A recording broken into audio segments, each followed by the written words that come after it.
In Iraq, a group of American soldiers is traveling by truck in the middle of the night. The driver Bart is distracted by his fellow soldiers and ends up hitting a child on the road. When he gets out of the car to check on the kid, he discovers it was all a trap. An ambush is waiting for him and quickly shoots him in the head.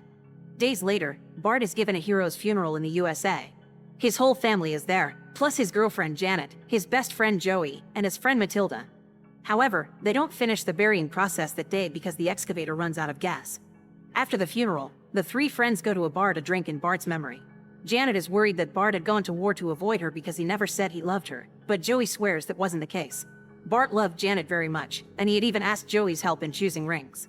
This makes Janet even sadder, so she rushes out of the building to cry alone, but Joey follows her to comfort her. Thinking things can't get worse, they end up kissing and spending the night together. Meanwhile, in the cemetery, Bart wakes up in his coffin as if nothing had happened.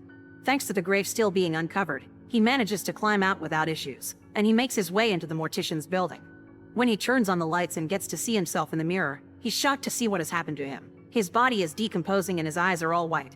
His mouth has also been sewn for the funeral, so he uses a pair of scissors to free it before freaking out at the current situation.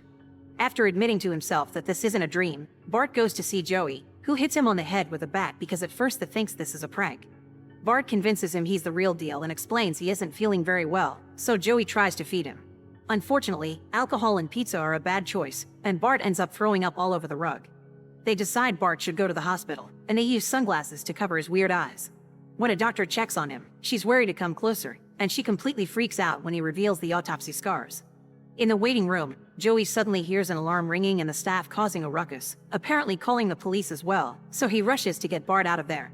By the time they come back to Joey's apartment, the sun is already rising and Bart passes out on the floor. A few hours later, Joey calls Matilda because she's a nurse and asks her to come to take a look at Bart. After promising not to tell anybody about it until they figure out what's going on, Matilda checks Bart's vitals and declares him dead, or more correctly, undead. She's sure Bart has become something like a vampire and will wake up again at night, so Joey should kill him properly before he starts attacking innocents. The only techniques that could work are a stake to the heart and removing the head, but Joey doesn't believe the supernatural exists and ignores Matilda's warnings as she leaves. When night falls, Matilda's prediction comes true and Bart wakes up. Joey cooks his favorite dish for him, but Bart just throws up again. Seeing as they have no other choice, they decide to follow the legends, and Joey drives Bart to the hospital, where he sneaks into the lab to steal some blood bags. Unfortunately, a nurse finds him, so Bart has to use the weapon he's brought with him to make her collaborate. The nurse puts the blood packages in Bart's bag, and when he gets distracted for a second, she tries to fight to get the bag away from him, and the struggle causes Bart to lose the sunglasses. The sight of the freaky eyes scares the nurse and she steps back, giving Bart the chance to retrieve his bag with the blood before running away. Back in Joey's car, Bart drinks the blood, which helps his skin stop decomposing. Afterward, the friends spend the whole night out, drinking in different bars and flirting with girls. This is already more fun than they used to have when Bart was alive, and he thinks he's been given a second chance at life. When morning comes, Bart passes out again and Joey has to carry him back to his apartment. The next night, once Bart is awake again, they experiment a bit with the objects from Legends, but neither a cross nor holy water hurt him. Joey can't decide if Bart is a zombie or a vampire, so in the end he decides to call him a Revenant. There's no cure for it outside actually killing Bart, but since he's in pain again, they need to do something to keep him fed. The friends decide to go for a ride and try to approach various tramps with signs that say they'll work for food, but it turns out those signs are just for show and they prefer to have just the money. Joey thinks maybe Bart should take their blood by force because nobody will miss them, but Bart refuses to kill anyone. Their next stop is the store to get some drinks, and after Bart throws up again, they're approached by a man concerned about Bart's health. However, he's just pretending. He's actually a mugger that takes a gun out as soon as he comes closer. Bart tries to stop him and gets shot in the struggle, but he just gets up again because bullets do nothing to him. The mugger freaks out and begins repeatedly shooting Bart, thus Joey takes the chance to approach him from behind and knock him out. Now they need to leave before the police find them, and Joey convinces Bart to take the body with them in the car so he can feed. Bart is hesitant at first, but soon he gives in to his hunger, and once he's done with the body, they wrap it up and throw it in the ocean. Joey thinks they should have used more rocks, and Bart decides to keep the mugger's gun. The next day, while Bart is unconscious, Janet and Matilda show up at Joey's apartment. The cops finally discovered Bart's body was missing and called Janet, so Matilda told her what's going on. After Joey confirms Bart's fine because he's fed, Matilda brings up again the idea of killing him before he becomes too dangerous, but Janet doesn't want to lose her boyfriend again. She kicks Matilda out, then lies down next to Bart to wait for him to wake up. When night falls, the couple reunites with a hug. Afterward, Joey and Bart go out for drinks, and they enter a store that is in the middle of getting robbed. Because of his powers, Bart is fearless, so he takes out his gun, and he and the robber end up shooting each other at the same time. Joey takes the dead robber's gun, happy dust, and wallet, and Bart feeds on the body while the clerk thanks them for saving his life by giving them the items they'd chosen for free. A similar situation happens soon after. They find a man being robbed at the ATM, thus Bart kills the criminal and feeds on it while the victim gets to run away safely. The store clerk they helped later appears in the news, and the reporter calls the friends the vigilante gunslingers. Joey is very excited about this, feeling like they've become superheroes, and wishes Bart would give him the dark gift too. However, Bart refuses, because being undead isn't as fun as it sounds. The following night, Bart tries to stop a group of thieves from robbing a liquor store. Joey thinks his friend is in danger and tries to help, only to get shot in the process. Desperate, Bart tries to take Joey to the hospital, but Joey dies on the way there, so Bart has no choice but to feed on him before taking him back to the apartment. A few hours later, Joey wakes up as a revenant as well. The friends realize criminals are the perfect food for them. They don't feel guilty for killing them, and this way they make the city a safer place. They begin driving around every night, finding crimes to be stopped. Confident in their abilities, they approach the criminals, kill them with a bullet or two, then feed on the bodies before taking their money, weapons, and any illegal substances. Once they're done, they throw the bodies in the river.